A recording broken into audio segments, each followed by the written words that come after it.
오늘 빌립보서 2장 말씀을 통해서 아낌없이 주는 사랑, 아낌없이 주는 사랑이라는 제목으로 하나님 말씀을 함께 생각해 보려고 합니다. 우리 찬우가 이제 8살이 됐어요. 그래서 우리 찬우가 예배 우리 같이 드릴 거죠? 우리 찬우 진짜 멋있어요. 8살부터는 우리 이제 전체 예배를 이제 통으로 다 참석을 하는데 여러분 격려 많이 해주세요. 예. 여러분도 힘든데 우리 자는 얼마나 힘들겠어요. 그러니까 여러분 격려 진짜 많이 해주시면 좋겠습니다. 어, 우리 지난주에 말씀드렸던 것처럼 피상적인 관계 맺음은 얕은 관계 맺음은 또 형식적인 만남과 모임은 도리어 사람으로 하여금 외로움과 우울함을 증폭시킵니다. 같이 모임을 하고 있는데 대화에 참여는 하고 있는데 간혹 본의 아니게 투명 인간 취급을 하게 되는 경우도 있고 또 내가 투명 인간 취급 받고 있다고 느낄 때도 있어요. 그럴 땐 진짜 혼자 있는 만 못해요. 깊은 관계로 들어가지 못하면 계속해서 우울과 이 외로움은 증폭됩니다. 그건 단순히 교회뿐 아니라 친구 관계, 가족 관계, 부부 관계도 동일해요. 그런데 우리가 함께 믿는 이 성경은 믿음의 공동체와 교회가 서로 어떻게 사랑해야 하는지에 대해서 많이 가르쳐 주고 있습니다. 정말 뜨겁다 못해. 정말 저는 이 말씀을 묵상하고 나면 이 책 이렇게 손에만 대도 뜨거워요. 이들의 사랑 이야기가 너무 뜨거워 가지고 그다음부터는 진짜 여러분도 아마 오늘 말씀 듣고 나면 아마 이 책을 아마 손에 대면 뜨거울 걸요. 애틋하기까지 한 형제 자매의 사랑 이야기를 오늘 한번 좀 살펴보려고 합니다. 바로 빌립보 교회 이야기입니다. 무슨 교회라고요? 네, 빌립보 교회 이야기입니다. 물론 오늘 빌립보 교회사를 전체적으로 말할 수는 없어요. 빌립보 교회사를 다 말하려고 하면 성경에 다 기록되어 있지도 않을 뿐더러 오늘 다 그 풀 스토리를 다 말씀드릴 수는 없습니다만은 빌립보 교회가 어떻게 복음을 만나고 세워졌으며 어떻게 서로 뜨겁게 사랑했는지 어떻게 함께 성장해 나갔는지를 우리는 오늘 함께 살펴봄으로써 우리 하나님의 교회를 어떻게 세워 나갔으면 좋겠는지를 함께 생각해 보려고 합니다. 오늘 이 본문에 등장하는 인물은 크게 네 명이라고 할 수도 있고 네 부류라고 할 수 있습니다. 첫 번째는 바울, 두 번째는 디모데, 세 번째는 에바브로디도, 네 번째는 빌립보 교회 이렇게 등장 인물은 크게 네 부류로 이해할 수 있겠습니다. 여러분 바울은 여러분 익히 들어서 아시죠? 바울은 여러분 잘 아시다시피 예수님을 만나고 난 다음에 자신이 이전에 자신의 노력으로 쌓아왔던 그 모든 소위 말하는 스펙과 모든 경험들을 배설물로 예수님 만나자마자 그걸 순식간에 똥으로 여기게 돼요. 똥으로. 여러분 똥이 귀에서 간직해 두시는 분 계세요? 혹시 오늘 이 똥은 좀 특별하다. 내 평생에 이 똥은 너무 소중하다. 그래서 여러분 간직하시는 분 계세요? 아니에요. 똥은 버려야 되는 거예요. 똥은 버려야 되는 것으로 인식한단 말이에요. 바울이 예수님을 만나고 난 다음에 자기가 그동안에 쌓아왔던 그 모든 것들을 다 배설물로 여기고 오직 주님만을 따르며 주님만을 위해서 헌신하는데 1차, 2차, 3차, 4차 전도 여행을 다니며 복음을 전하고 교회를 힘써 세우는 일에 힘썼습니다. 심지어 로마의 감옥에 갇히는 그런 어려움의 순간에도 자신의 사명이 흔들리지 않았어요. 로마 감옥에 갇힌 상황 속에서도 주의 복음을 전하고 주의 교회를 세우는 일에는 끝까지 최선을 다하며 자신의 삶을 온전히 바쳤던 사람이 바울입니다. 바울은 잘 아시죠? 그 다음에 이제 디모데요, 디모데. 디모데는 들어는 봤는데 자세히는 잘 모르는 경우가 많아요. 이 디모데는요, 바울이 1차 전도 여행할 당시 루스드라와 이고니온 지역을 지나가게 됩니다. 그리고 그곳에서 복음을 전하는데 한 젊은 청소년을 만났어요. 그 청소년이 누구냐 하니까 디모데라고 하는 청소년인데, 이 디모데는요 청소년이지만 참 신실했고 동네 사람들이 모두 다 칭찬하는 그런 사람이었어요. 그러니까 이 디모데가 어릴 때부터 하나님의 말씀을 엄마와 외할머니로부터 많이 배웠던 그런, 그래서 눈빛 자체가 달랐던 사람인데, 이 바울의 복음을 듣고 디모데가 너무나 큰 감동을 받고 변화를 받은 거예요. 그리고 바울이 안녕하고 갔습니다. 그리고 바울이 2차 전도 여행을 또 떠나는데 갔었던 곳을 다시 되돌아 한 번 더 가거든요. 그때 또 이고니온 루스드라에 딱 갔더니 디모데의 눈빛이 더 살아있네. 야, 이 친구가 또 성장한 거야. 그 사이에. 그래서 바울이 이야기합니다. 너 나랑 같이 선교 여행 떠날래? 그랬더니 디모데가 알겠습니다. 그럼 같이 가겠습니다 하고 바울과 함께 2차 전도 여행을 같이 합류해서 떠났던 사람이 바로 디모데라는 거예요. 그리고 2차 전도 여행을 이제 디모데랑 같이 가다가 어느 날 밤에 환상 중에 건너와서 우리를 도우라라고 하는 그런 환상을 봅니다. 그리고 우리가 가고 싶었던 곳이 있었지만 그곳으로 가지 않고 이곳이 하나님의 인도하심임을 믿고 건너와서 우리를 도우라라고 하는 그 마게도냐라고 하는 곳으로 건너가서 어떤 한 여인을 만났는데 그 여인의 이름이 루디아라고 하는 여인이에요. 그 루디아라고 하는 여인에게 복음을 전하고 그곳에서 세운 교회가 무슨 교회일까요? 1번 봉행교회, 2번 빌립보 교회. 문서경제, 역시 잘 듣고 있군요. 빌립보 교회, 거기에서 마게도냐 건너와서 우리를 도우라라고 해서 세운 교회가 빌립보 교회입니다. 근데 이제 여러분, 이제 한 명을 더 소개해야 되는데 이 사람은 여러분 거의 웬만하신 분들은 듣도 보도 못한 분일 거예요. 이분이 누구냐면 오늘 조금 더 포커스가 맞춰져 있는 분인데 에바브로디도라는 분이에요. 에바브로디도. 은총형제 누구라고요? 네, 에바브로디도. 이 에바브로디도라는 사람에 대한 정보는 성경에 거의 없습니다. 그래서 우리가 알 수가 없어요. 그런데 이 사람이 바울을 어떻게 만났는지, 어떻게 복음을 전해 들었는지에 대한 정보는 거의 없지만 이 빌립보서에서 에바브로디도에 대해서 묘사하고 있는 몇 절을 보고 우리는 이 사람이 어떤 사람인지를 유추해 볼 수 있는데, 이 에바브로디도라고 하는 사람은 정말 성경 전체를 통틀어서 나오는 모든 성경 인물에도 절대로 뒤지지 않을 정도로 너무나 아름다운 마음을 가진 사람이고 너무나 귀한 헌신을 한 사람이라고 생각됩니다. 그렇기에 여러분 에바브로디도라고 하는 사람을 오늘부터 기억하시고 그리스도인들에게 참 귀감이 될 만한 그런 사람이기 때문에 여러분들이 이 사람을 참 본받기를 힘쓰는 것도 참 오늘 설교 말씀을 잘 들었다고 생각할 수 있겠습니다. 여러분 모든 교회가 참 특별합니다마는 그럼에도 바울에게 있어서 제일 특별한 교회, 물론 바울이 제일 특별하다고는 안 했으니까 제가 함부로 말할 수는 없지만 바울에게 있어서 엄청난 특별함을 가지고 있는 한 교회가 있는데 우리 해수자매 무슨 교회일까요?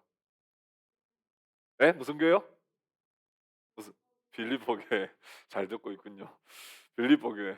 어떻게 설교를 한번 듣고 온 것도 아닌데 어떻게 이렇게 또 문제를 잘 맞춰요? 농담이에요. 우리 빌립보 교회. 이 교회는 바울에게 있어서 정말 특별한 교회입니다. 정말 특별한 교회예요. 왜냐하면 서로가 너무나 애틋했기 때문입니다. 바울이 복음을 전하다가 감옥에 투옥된 사실을 알고 빌립보 교회는 기도하기 시작했습니다. 근데 기도만 했을까요? 빌립보 교회는 기도만 했던 교회가 아닙니다. 빌립보 교회는 바울이 로마 감옥에 투옥됐다는 소식을 듣자마자 기도만 하지 않았습니다. 기도할 뿐 아니라 진심으로 걱정해 주었고, 바울이 진 그 짐을 빌립보 교회가 같이 지기를 원했습니다. 그래서 빌립보 교회는 어떤 교회냐면, 로마에 바울이 감옥에 갇혔을 때 수차례 연보를 보냈던 그런 교회가 바로 빌립보 교회예요.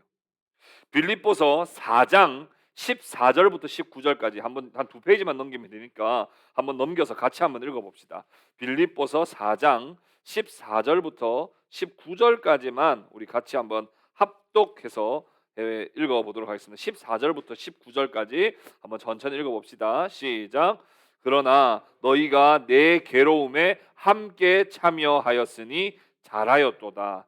빌립보 사람들아, 너희도 알거니와 복음의 시초에 내가 마게도냐를 떠날 때에 주고받는 내 일에 참여한 교회가 너희 외에 아무도 없었느니라. 데살로니가에 있을 때에도 너희가 한 번뿐 아니라 두 번이나 나의 쓸 것을 보내었도다. 내가 선물을 구함이 아니요 오직 너희에게 유익하도록 풍성한 열매를 구함이라. 내게는 모든 것이 있고 또 풍부한지라.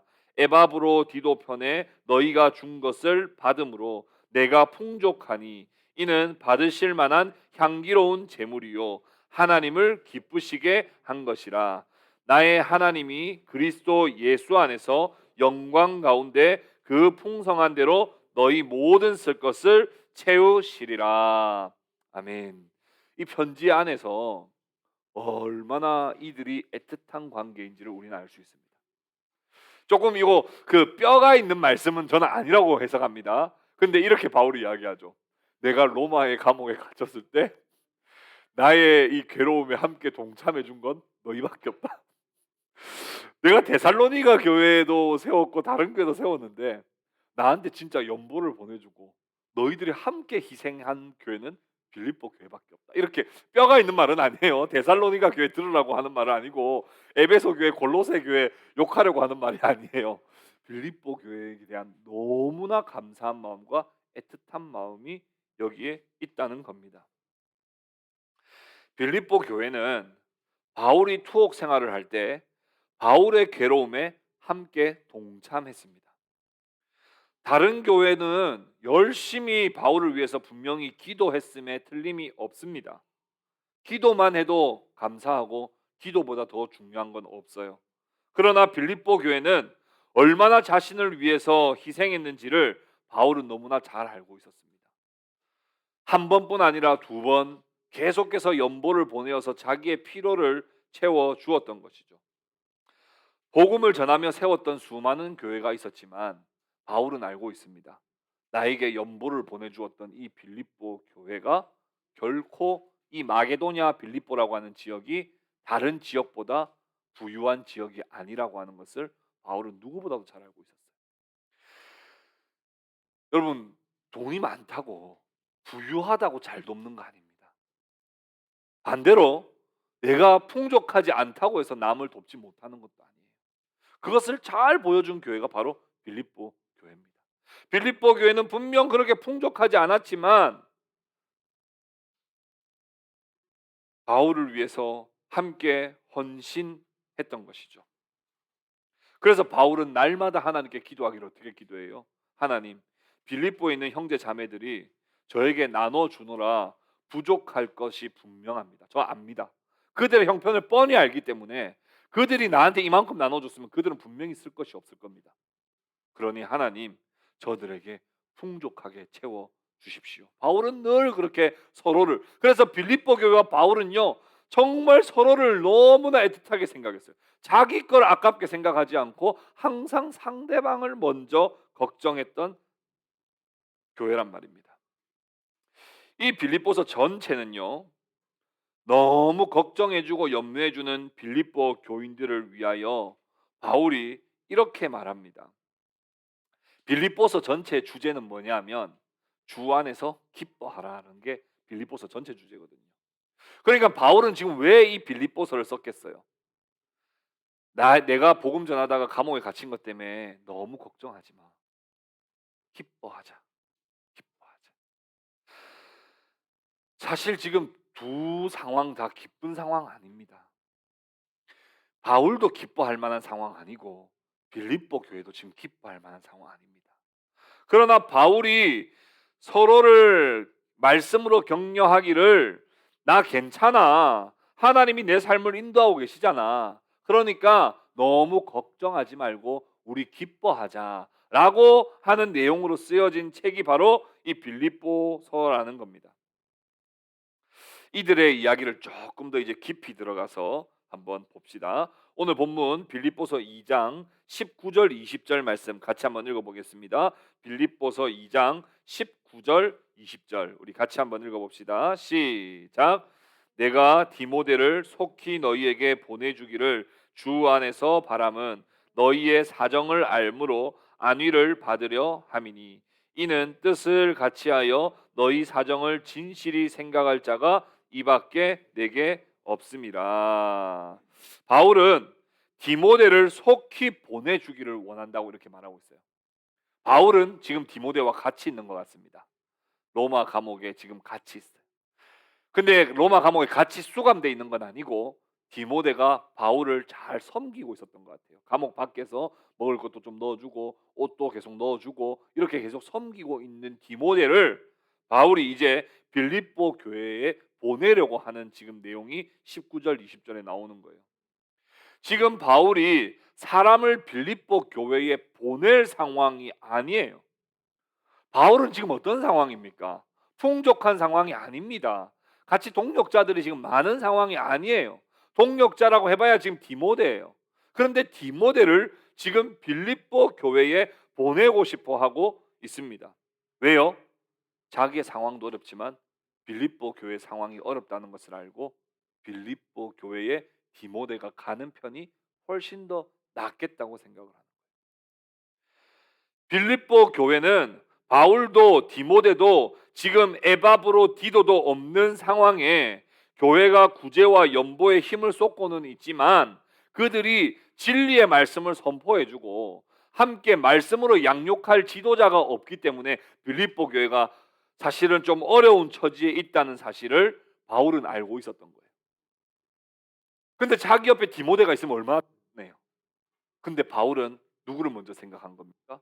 자기를 먼저 생각한 것이 아니라 지금 말씀의 사역자가 없어서 지금 진리의 말씀을 함께 누리지 못하는 빌립보 교회가 먼저 걱정이 됐던 나머지 빌립보 교회에다가 이 디모데를 보내겠다고 지금 말하고 있는 겁니다.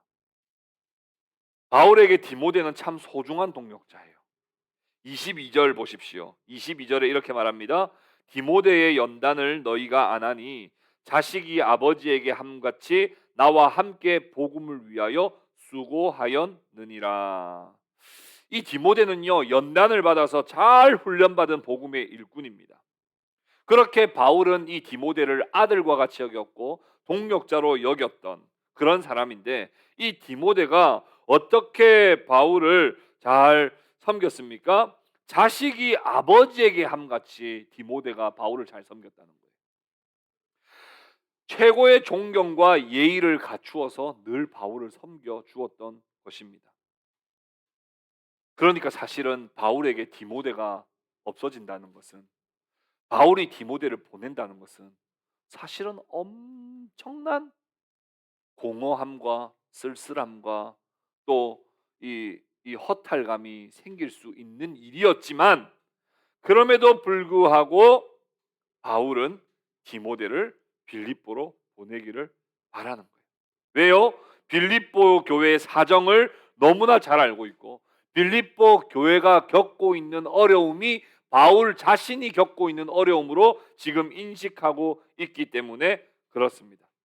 그래서 나는 디모데를 너희에게 보내는 것이 그것이 훨씬 더 나에게 좋겠다. 여기 19절에 다시 보십시오. 내가 디모데를 속히 너희에게 보내주기를 주 안에서 바람은 너희 사정을 내가 알므로 안위를 받으려 함이니. 여기서 안위를 받으려 한다라고 하는 헬라어 유프시케오라는 단어가 쓰여서 유프시케오. 이 유프시케오라는 말이 뭐냐면 안위를 얻는다라고 하는 유프시케오는 뭐냐면요.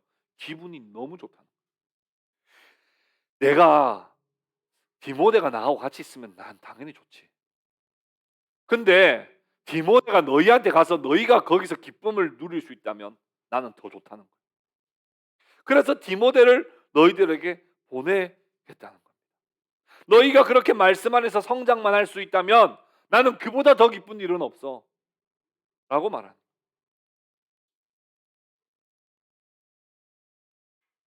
디모데만 이제 갑자기 오면 빌립보 교인들은 두 가지 감정이 들 겁니다. 디모데가 와서 일단 좋을까요, 안 좋을까요? 좋죠. 근데 사실 빌립보 교인들은 누구를 정말 사모하고 있어요? 바울을 사모하고 있죠. 근데 디모데를 보내니까 빌립보 교인들 마음에 이런 마음이 들 수 있어요. 바울은 그러면 영영 못 오시는 건가? 안 오신단 말인가? 자기 대신에 디모데만 보내신단 말인가? 또 불안해할 수 있죠. 그래서 또 바울이 어떻게 말합니까? 24절 말씀 보십시오. 24절에 이렇게 말씀합니다. 나도 속히 가게 될 것을 주 안에서 확신하노라. 한 번도 또 그들이 걱정할까 봐.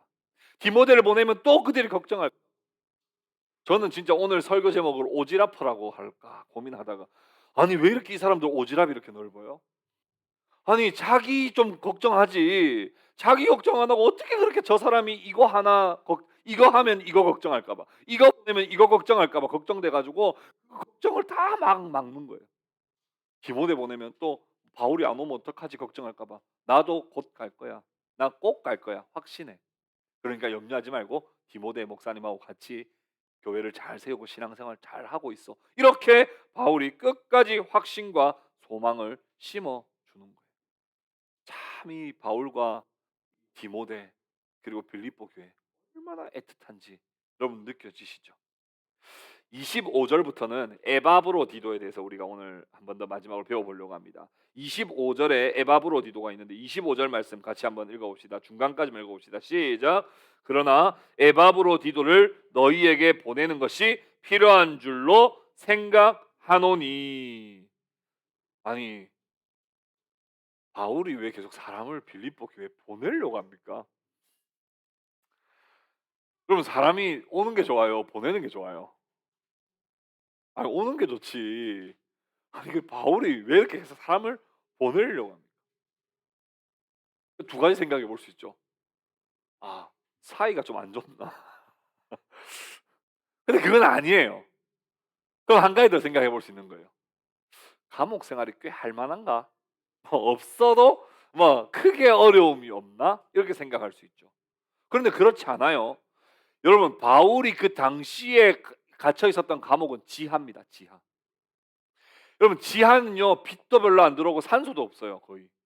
그러니까 이미 생활 자체가 쿰쿰하고 쾌쾌하고 이미 얼마나 우리 사실 우리 히트했던 그 영화 가운데 기생충이라는 영화 있죠. 이제 그런 곳이 그 당시 지하 감옥이란 말입니다. 지금 우리나라 구치소 그런 거 생각하면 안 됩니다. 그 당시에는요 뭐 제대로 먹을 수 있는 것도 없고 입을 수 있는 것도 없고 숨도 제대로 쉴 수 없고 빛도 없어요. 빛도 없어요. 그거 어디서 알 수 있냐면요. 빌립보에서 복음 전하다가 이 바울과 실라가 잡혀갈 때가 있거든요. 그 감옥에 갇힙니다. 그런데 갑자기 그냥 밤에 그냥 코 골고 자버리죠.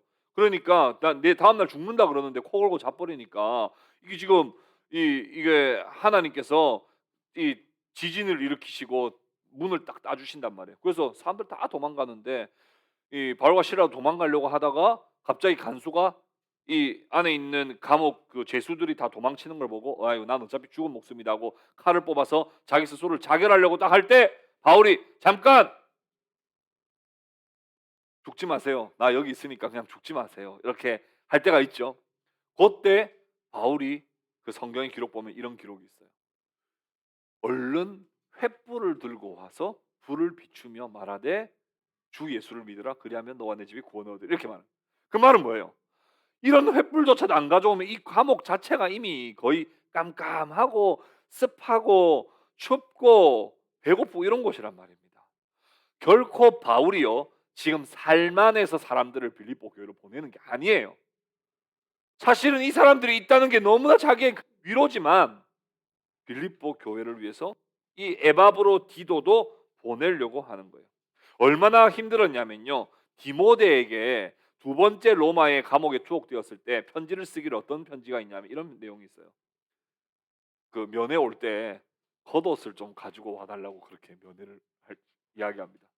그 말은 제대로 추워가지고 제대로 생활도 할 수 없는 그런 상황이었다는 거예요.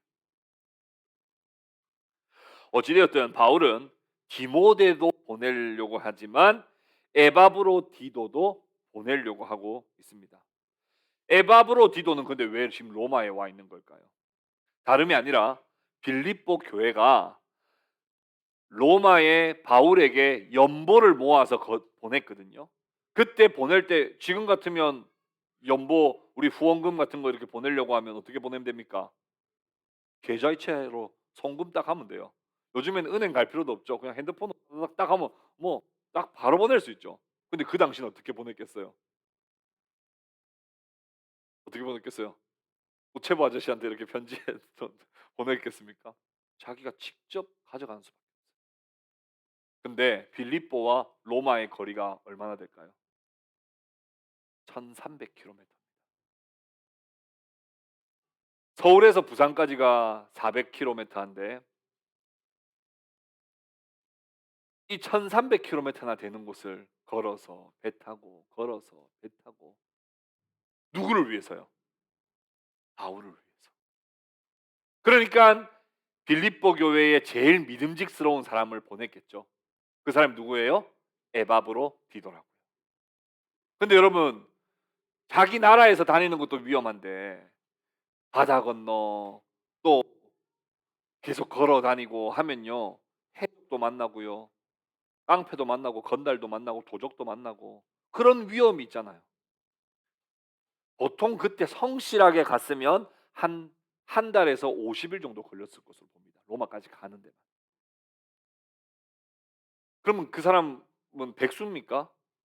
에바브로디도도 자기의 생업이 있을 거 아니에요. 근데 그걸 다 버리고 포기하고 바울을 살려야 된다는 그 마음, 바울이 가져야 되는 그 무게감을 우리도 같이 나누어줘야 된다는 그 마음 때문에 빌립보 교회는 그 연보를 거둬서 에바브로디도 편으로 보내는 거예요.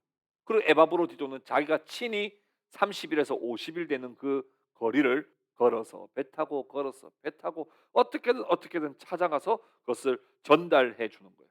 근데 그 전달해 주고 자 안녕 바울 목사님 사도님 안녕 화이팅 이렇게 하고 왔을까요? 아니요. 끝까지 갔기 때문에 에바브로디도는 자기의 생업을 버리고 이 바울의 그 시중을 들기를 작정합니다. 그래서 바울의 시중을 들며 피로를 채워 주는 일에 온전히 자신의 시간과 열정을 바친 것이죠. 정말 마지못해 파송받은 거라면 어쩔 수 없이 가게 된 거라면 그렇게까지는 못할 겁니다. 아니 가다가도 돌아왔을 가능성이 높을 거예요. 그러나 정말 바울을 사랑했고 나를 파송해 준 빌립보 교회의 그 다짐이 너무 소중했고 가지고 가는 그 연보가 너무나 귀했기에 이 에바브로디도는 자신의 시간과 모든 열정을 다 바쳐서 그 일에 온전히 헌신했다는 거예요. 바울은 에바브로디도가 왔을 때 감동했겠습니까? 안 했겠습니까? 당연히 감동했죠. 당연히 감동했죠. 여러분 온라인 계좌 이체로 5만 원만 쏘아줘도 얼마나 감동이 돼요. 근데 그게 아니라 감옥 생활에 자기 쓸 것을 채우기 위하여 1300km나 되는 거리를 헌신해서 왔으니 얼마나 감동했겠습니까? 얼마나 감동했는지 바울이 에바브로디도를 어떻게 묘사했는지를 보면 알 수 있습니다. 25절 중반에 보십시오. 이렇게 이야기합니다. 그는 나의 형제요 함께 수고하고 함께 군사된 자요 너희 사자로 내가 쓸 것을 돕는 자다. 이렇게 표현했습니다. 5가지죠. 나의 형제다. 함께 일하고 수고한 자다. 함께 군사된 자다. 너희의 사자다. 그리고 나의 쓸 것을 돕는 자다. 이렇게 에바브로디도를 표현했다는 겁니다. 에바브로디도를 단순히 그냥 저기서 보냈으니까 왔겠지라고 하는 그런 사람으로 바울은 절대로 생각하지 않았습니다. 바울은 에바브로디도를 내 형제라고 고백했습니다. 내 형제니까 왔지, 형제 아니었으면 올 수 없는 그런 미션이었거든요. 근데 나를 형제로 생각해주는 이 에바브로디도를 바울도 진심으로 형제라고 생각한다는 거예요. 근데 여러분, 에바브로디도는요 빌립보 출신이거든요. 이방인이에요. 바울이 옛날 성전 같았으면요 이방인은 개보다도 못한 존재로 여겼을 겁니다. 디모데는요 유대인의 피가 흘러요. 그래서 디모데는 사랑할 만한 자격이 있을지도 몰라요, 바울에게 옛날 성정에 의하면. 근데 에바브로디도는요 이방인이거든요. 근데 바울이 이 이방인인 에바브로디도에게 나의 형제라고 받아들였다는 것은 정말 같은 한 하나님을 모시는, 정말 주 안에서 우리는 한 형제라고 진심으로 고백하고 있는 것입니다. 그리고 에바브로디도는요 바울처럼 사도도 아니에요. 디모데처럼 목사님도 아닙니다. 에바브로디도는 사도도 아니고 목사님도 아니지만 그냥 평범한 한 성도지만 빌립보 교회가 뽑아서 이 사람을 보낸 사람인 거죠. 그러나 이 바울은 뭐라고 이야기해요? 이 사람을 진정한 나와 함께 수고한 자다, 동력자다, 그렇게 고백하는 겁니다. 왜요? 직분이나 역할은 각각 사람마다 다르지만 하나님 앞에서는 우리 모두가 다 종이거든요. 목사도 하나님 앞에서는 종이에요. 특별한 종 아니에요. 그냥 하나님 앞에 종이고요. 집사도 하나님 앞에 종이고, 장로도 하나님 앞에 종이고, 성도도 하나님 앞에 종입니다. 하나님 앞에서 우리가 같은 동력자지, 그 안에서 누가 더 높고 낮음이 결코 발생할 수 없다는 거예요. 그래서 바울은 나와 함께 수고한 동력자다, 펠로우 워커라고 이야기하는 거예요. 뿐만 아니라 에바브로디도는 함께 군사된 자다. 이거 우리 군대 갔다 오신 분들의 용어로는 이거 뭐라고 표현하면 됩니까? 어?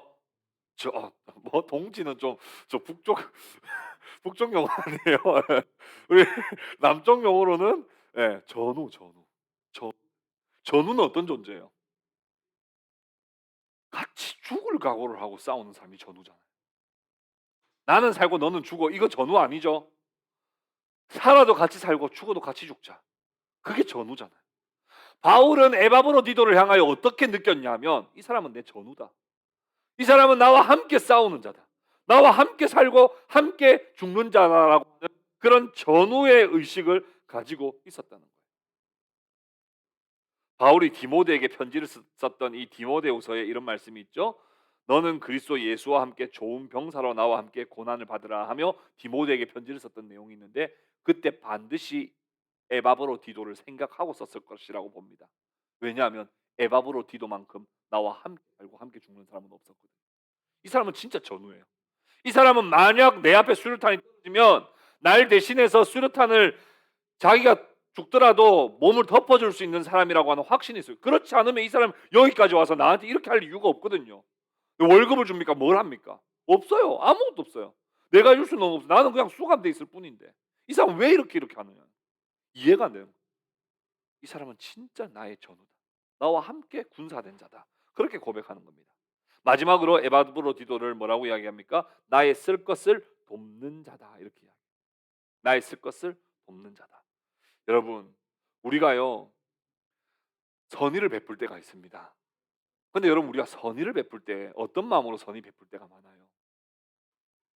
선의를 베풀고 나면 꿩도 먹고 알도 먹을 수 있을 때 선의 베푸는 경우 되게 많습니다. 우리가 일석이조 돌 하나 던져가지고 두 마리 새 잡으려고 선의 베풀 때 많아요. 근데 지금 에바브로디도는요 자기가 이익 볼 건 하나도 없어요. 자기는 시간 들였죠, 돈 들였죠, 체력 들였죠, 모든 걸 다 바쳐서 바울을 위한, 형제의 유익을 위하는 거예요. 여러분, 우리가 형제를 위할 땐 많지만 나도 유익하고 형제도 좋을 때 우리는 형제에게 뭔가를 베풀 때가 많아요. 근데 이 에바브로디도는 오직 상대방만을 위하는 거예요. 자기는 이득 볼 게 하나도 없는데 오직 바울을 형제로 삼고 함께 헌신하고 있는 겁니다. 참으로 이 에바브로디도라는 사람은 성경에 많이 등장하진 않지만 참으로 아름다운 사람입니다. 마치 예수님께서 자신이 하늘 보좌 영광 다 버리고 이 땅에 인간까지 낮아지시고 성육하셔서 자기 백성을 위하여 친히 대속물이 되셨던 것처럼 이 에바브로디도의 섬김은 정말 예수님의 섬김을 연상케 하는 그런 아름다운 섬김이란 말입니다. 근데 26절 보세요. 참 이런 일이 또 발생합니다. 그가 너희 무리를 간절히 사모하고 자기가 병든 것을 너희가 들은 줄을 알고 심히 근심한지라. 아유, 또 왜 이런 일이 생겼습니까? 에바브로디도가요, 바울을 위해서 그렇게 시중 들고 바울을 위해서 헌신하다가 그만 병이 들었어요. 병이 들었는데 얼마나 병이 들었느냐 하니까 27절 보세요. 그가 병들어 죽게 되었어요. 어느 정도로 병들었다고요? 죽을 병까지. 죽을 병까지 걸렸다. 에바브로디도는 정말 자신을 아끼지 않고 헌신했습니다. 병에 걸릴 정도로 헌신했어요. 여러분, 병에 걸리면 어떤 걸 제일 먼저 걱정해야 됩니까?